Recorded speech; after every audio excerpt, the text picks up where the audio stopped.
Hello friends, സുഖമല്ലേ? എന്തൊക്കെയുണ്ട് വിശേഷങ്ങൾ? ദിവസങ്ങളും മാസങ്ങളൊക്കെ എത്ര പെട്ടെന്നാലേ പോകുന്നത്. ഏപ്രിൽ 3 നാട്ടിൽ വന്നത്. 6 ആയിരുന്നു 7 മാസത്തെ വളകാപ്പ് ചടങ്ങും കഴിഞ്ഞ് എന്നെ വീട്ടിലേക്ക് കൂട്ടിക്കൊണ്ട് വന്ന്. ഇപ്പം എനിക്ക് 9 മാസമായി. 9 മാസത്തെ ചടങ്ങിന് വേണ്ടിയിട്ട് ഏട്ടൻ്റെ എല്ലാവരും ഇല്ല, കുറച്ച് പേര് ഇങ്ങോട്ട് വരുന്നുണ്ട്.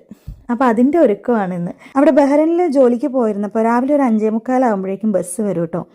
അപ്പോൾ തുടങ്ങുന്ന ആ ഒരു വർക്ക് നമ്മളൊന്ന് എൻഡപ്പ് ചെയ്യണത് അല്ലെങ്കിൽ ഏകദേശം ഒന്ന് സെറ്റായെന്ന് തോന്നുന്നത് രാത്രി 8 മണിയാകുമ്പോഴേക്കുമാണ്. ഇപ്പം എനിക്ക് അത്ഭുതമാണ്, ഞാൻ എന്നൊക്കെ എങ്ങനെയാണ് ഒറ്റയ്ക്ക് എല്ലാ കാര്യങ്ങളും മാനേജ് ചെയ്തിരുന്നതെന്ന്.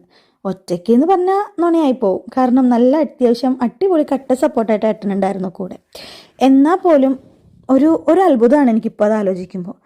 ഇവിടെ വന്ന് സ്കാനിങ്ങിൽ നോക്കിയപ്പോൾ ഡോക്ടർ പറഞ്ഞത് റെസ്റ്റ് എടുക്കണമെന്ന്. കേട്ടപ്പോൾ ഞാൻ വെച്ചു റെസ്റ്റ് അല്ലേ എൻ്റെ ദൈവം, ഇത്രയും നാളും കിട്ടാത്ത സാധനം, ഞാൻ പൊളിക്കുന്നു.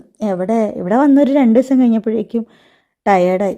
സത്യം പറഞ്ഞാൽ ഈ റെസ്റ്റ് നമ്മളെ ഫിസിക്കലിയും മെൻ്റലിയും ടയേർഡാക്കുകയാണ് ചെയ്യുന്നത് എന്നുള്ളൊരു സംഭവം ഞാൻ മനസ്സിലാക്കിയത് എനിക്കൊരു റെസ്റ്റ് കിട്ടിയപ്പോഴാണ്.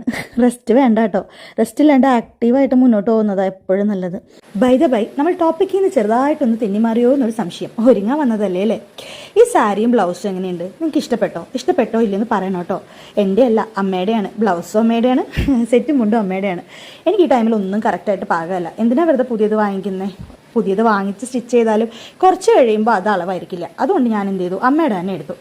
എനിക്ക് ഭയങ്കര ഇഷ്ടപ്പെട്ടു കേട്ടോ എടുത്തു കഴിഞ്ഞപ്പോൾ. പണ്ടത്തെ പോലത്തെ പെർഫെക്ഷനൊന്നും ആ ഉടുക്കലിന് കിട്ടുന്നൊന്നും ഇല്ലെങ്കിലും എന്തോ ആ ഒരു സാരി എടുത്ത് ആ വയറിയൊരു കടമ്പ എന്തോ ഒരു സുഖം എനിക്ക്.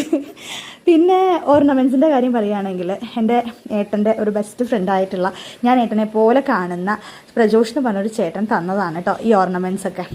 മാല, ആദ്യം ഈ മാല ഞാൻ ഇട്ടത്, പിന്നെ എനിക്ക് തോന്നി എവിടെയോ എന്തോ ഒരു തകരാറ് പോലെ, ഭയങ്കര ഓവറായോ എന്ന്. കാരണം ആകെ കുറച്ച് പേര് മാത്രം വരുന്നൊരു ചടങ്ങിന് ഞാൻ ഇത്ര ആർഭാടത്തോടെ ഒരുങ്ങേണ്ട ആവശ്യമില്ലല്ലോ എന്ന് വിചാരിച്ചു. അങ്ങനെ ഞാൻ മാല മാറ്റിയിട്ടു. ഇതാണ് എൻ്റെ ഫൈനൽ ലുക്ക്. ഇഷ്ടമായോ ഇല്ലെന്ന് നിങ്ങൾ പറയണം കേട്ടോ. ഈ ചടങ്ങിൻ്റെ ഫുൾ വീഡിയോ നമ്മൾ യൂട്യൂബിൽ ഓൾറെഡി ഇട്ടിട്ടുണ്ട്, ഞാനതിവിടെ ടാഗ് ചെയ്യാം. ഇഷ്ടമുള്ളവരെ കാണണം, താല്പര്യമുള്ളവർ എന്തായാലും പോയി കാണണം കേട്ടോ. അപ്പം ശരി, ഇത്രയേ ഉള്ളൂ. ബൈ ടാറ്റാ.